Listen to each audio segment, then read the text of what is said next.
বিসমিল্লাহির রহমানির রহিম। আসসালামু আলাইকুম। Welcome to my Fatema's cooking school. আমি ফাতেমা, আর তোমরা তো আছোই আমার সঙ্গে। বন্ধুরা কেমন আছো? আশা করি খুব ভালো আছো, আর আমি আল্লাহর অশেষ রহমতে অনেক ভালো আছি। চলো বন্ধুরা, আমরা আমাদের পাশের জনকে ভালো রাখবো, সেই সাথে তাদের খোঁজ খবর নিব, আর মা বাবাকে শ্রদ্ধা করব, নফল পড়ব, তাহাজ্জুদ পড়ব, 5 ওয়াক্ত নামাজ পড়ব, সৎ থাকব, কারণ সৎ থাকাটা আমাদের জীবনে সবচেয়ে বেশি প্রয়োজন। আজ আমি দেখাবো চিংড়ি পোলাও। বিশ্বাস করবেন কিনা জানি না, আজ আমার এই চিংড়ি পোলাওটা অসাধারণ মজা হয়েছে। খেতে এত মজা লেগেছিল,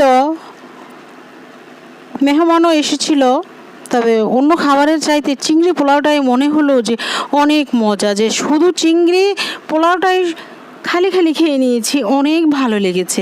আমি রান্না করেছি বলে বলছি না, একবার ট্রাই করে দেখতে পারো তোমরা আমার মতো করে রান্না করে। আমি এখানে ফ্রাই প্যানে তেল দিয়ে, হাফ কাপের মতো তেল দিয়ে পেঁয়াজ দিয়ে নিয়েছি, হাফ কাপের মতো তেজপাতা, গরম মশলা দিয়ে নিয়েছি, যেহেতু পোলাও অবশ্যই তেজপাতা গরম মশলা দিতে হবে। আর দিয়ে নিয়েছি চিংড়ি। এই চিংড়িগুলো পদ্মার পাড়ের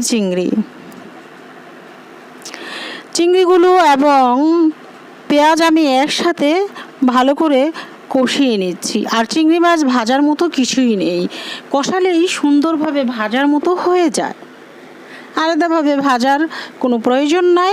আমি মনে করি, বা আমি যেভাবে রান্না করি সেটাই আমি বললাম। এই তো এখন দিয়ে নিলাম 1.5 টেবিল স্পুন আদা রসুনের পেস্ট, এবং ভালোভাবে নেড়ে চেড়ে নিচ্ছি।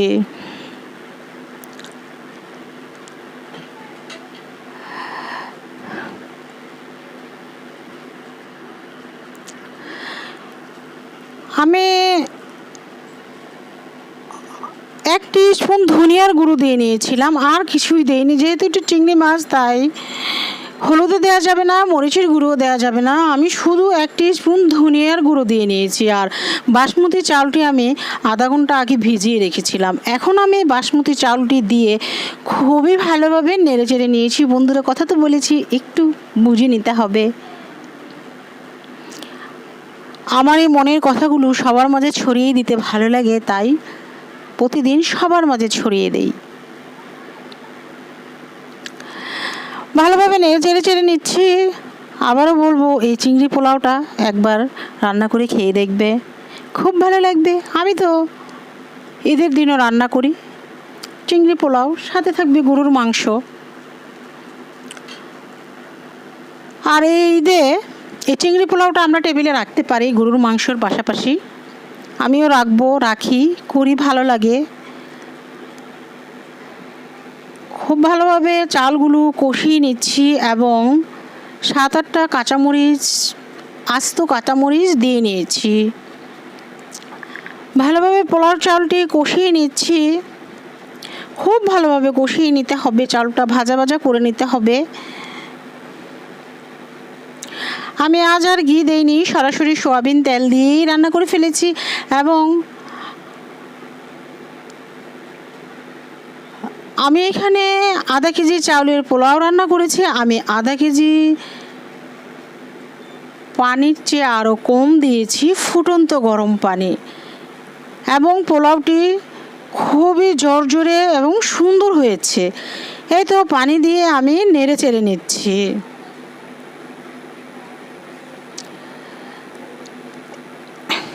আমি এখন ঢেকে দিয়েছি, পানিটা বলক আসুক, তারপরে উঠিয়ে নিব। এই তো কিছুক্ষণ পরে পোলাওয়ের পানিটা শুকিয়ে গেছে।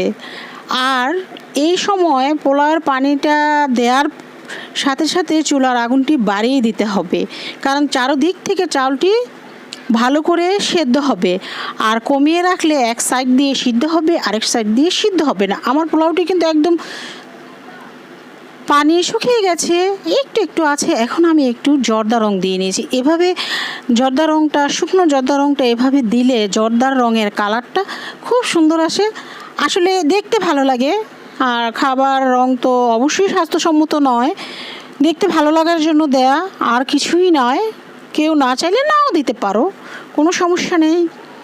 আমি এখন আবার একটু নেড়ে চেড়ে দেবো।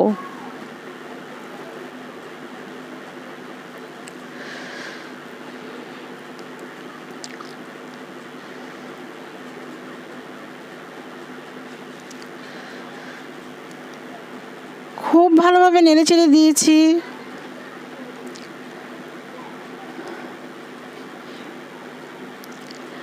এই তো পোলাওটি কিন্তু হয়ে গেছে। আমি আর একটু নিবু আঁচে রেখেছি। এখন নেড়ে আমি পোলাওটি উঠিয়ে নেব।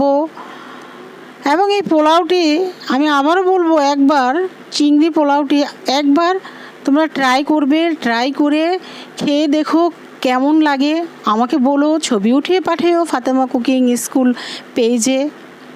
ভালো লাগবে। আর সুন্দর সুন্দর কমেন্ট যারা করো তাদের জন্য তো অবশ্যই ভালোবাসা ও শুভেচ্ছা রইল।